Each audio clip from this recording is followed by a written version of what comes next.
1, 2, 3, 4, 5, 6, 7, 8, 9, 10. 1, 2, 3, 10, 9, 8.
Good afternoon, Edward. It is a beautiful day here in Adelaide. The sun's shining, Gerard Healy, and the Blues are over here and they mean business. They do, Dermot, and I think both sides do mean business. Both expected to finish in the 8. Carlton is struggling.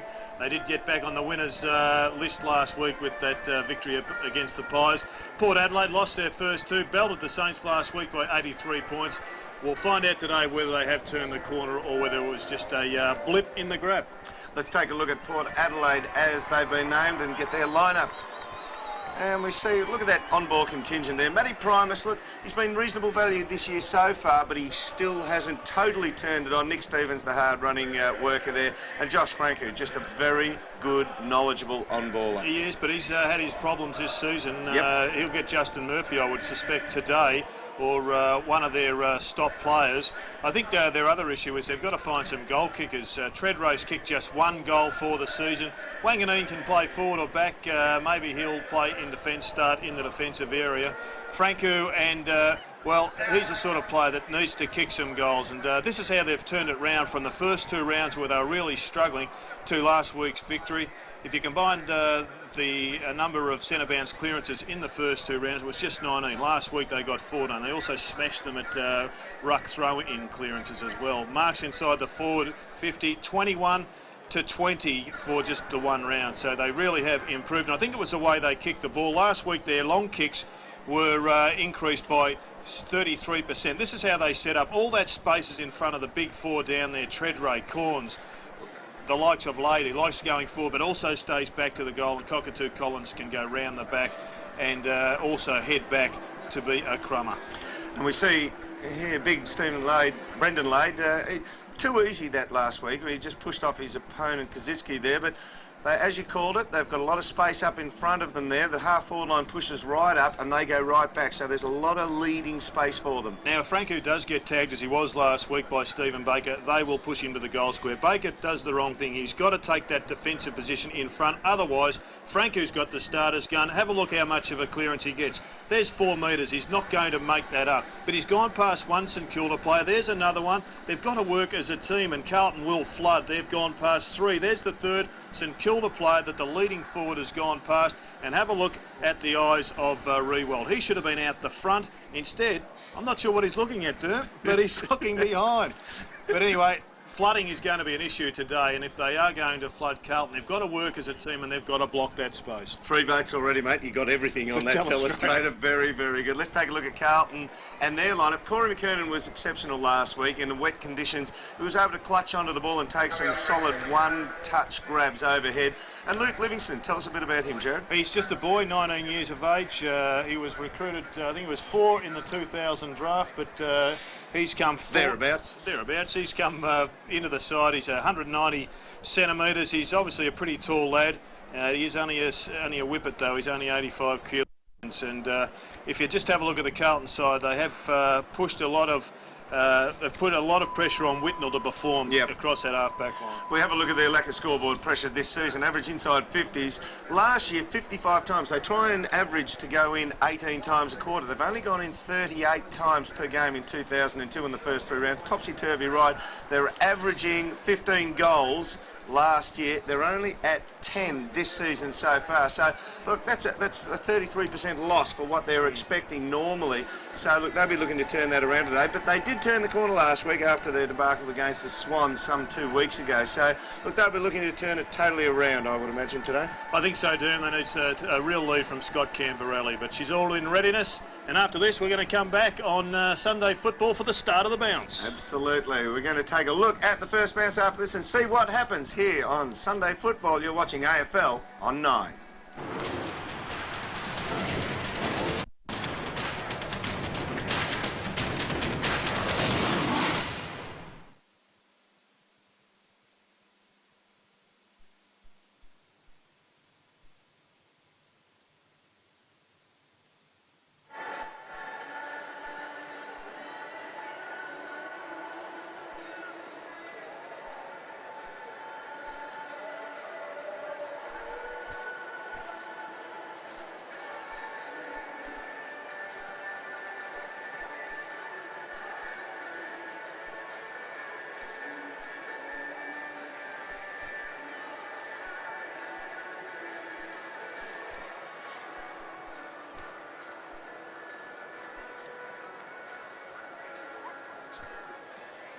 No. I wasn't expecting both of you to die, which is the circumstance under which I will be on camera. So Air Force people are number 4. Gee, that's pretty high. Must be able to play. You need a player that's a dud pick. Half time. Ooh. Right. I'll grab one in a second. Did Mitho drive today? No. No. Oh, settle, Mitho. He's offensive. Jesus.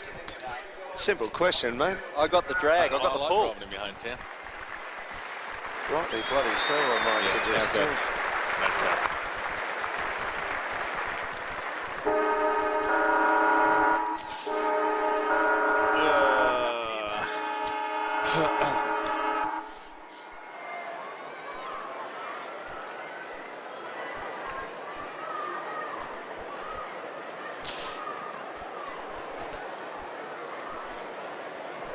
Okay. Yes, buddy. Oh.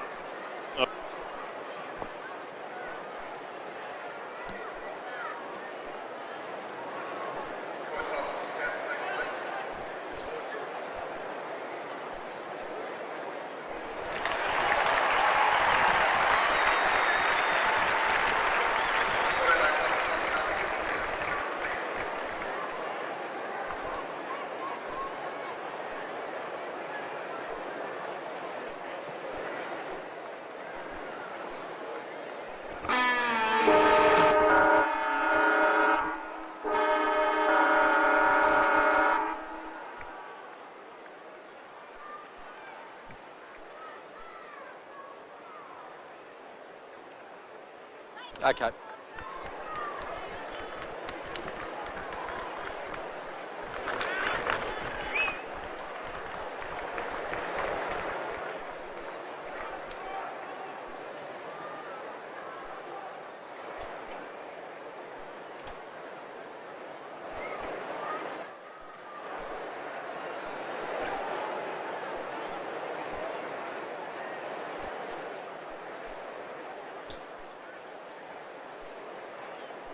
Okay.